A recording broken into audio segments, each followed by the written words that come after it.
Hello everyone, எல்லோரும் எப்படி இருக்கீங்க? நல்லா இருப்பீங்கன்னு நினைக்கிறேன். இன்றைக்கி நம்ம சேனலில் வந்து என்ன பார்க்க போகிறோன்னா, பீஸா வாங்கியிருந்தோம். ஸோ அதை ஷோ பண்ணலாமேன்னு போடுறேன். இந்த எல்லா பீஸாவும் பார்த்திங்கன்னா 500 வந்தது.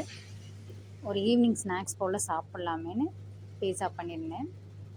ஸோ பீஸா வாங்கியிருந்தோம். நைட் ஆச்சு.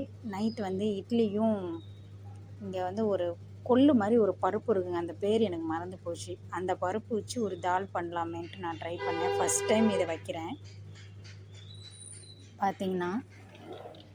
ஸோ முதல்ல வெங்காயம் எப்போதும் போல் எண்ணெய் ஊற்றி கடுகு, உளுந்தம் பருப்பு, வெங்காயம், தக்காளி எல்லாத்தையும் போட்டு வணக்கிட்டு, முள்ளங்கி இருந்தது அந்த பருப்போட.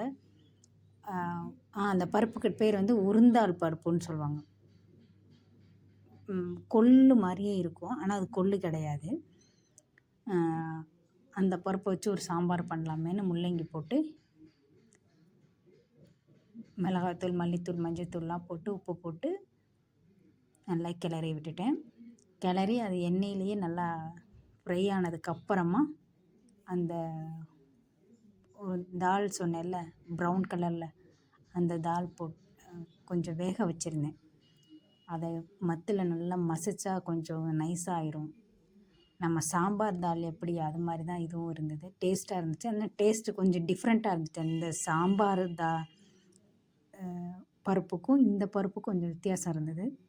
அது நல்லா கடைஞ்சி விட்டு ஊற்றிட்டேன்.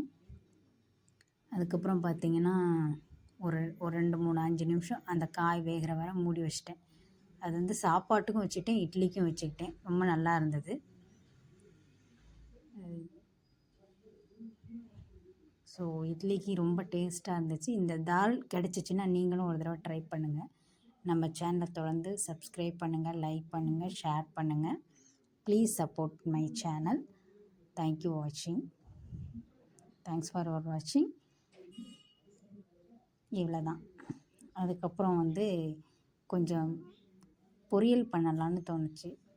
ஸோ காலிஃப்ளவர், கேரட்டு, பச்சை பட்டாணி இதெல்லாம் போட்டு மசாலா போட்டு ஒரு 5 நிமிஷத்தில் ரெடி பண்ணியாச்சு. லஞ்சுக்கு இது பண்ணியிருந்தேன். இதில் வந்து என்னென்னா, காலிஃப்ளவர் இப்போ ரொம்ப சீப் ரேட்டு கிடைக்கிது. 10 ரூபாய்க்கு 1 கிலோ 2 கிலோன்னுலாம் தந்தாங்க. சரின்னு காலிஃப்ளவர் வாங்கிட்டு வந்து கரம் மசாலா, மஞ்சள்தூள், மிளகாத்தூள், மல்லித்தூள் இதெல்லாம் போட்டு உப்பு போட்டு நல்லா எண்ணெயிலேயே கிளறி விட்டேன். கொஞ்சம் கூட தண்ணியே ஊற்றலை. அந்த மாதிரி தான் நான் பண்ணியிருந்தேன். உப்பு கொஞ்சம் போட்டால் சீக்கிரம் வணங்கிடும். ஸோ இது மாதிரி நீங்களும் ட்ரை பண்ணி பாருங்கள்.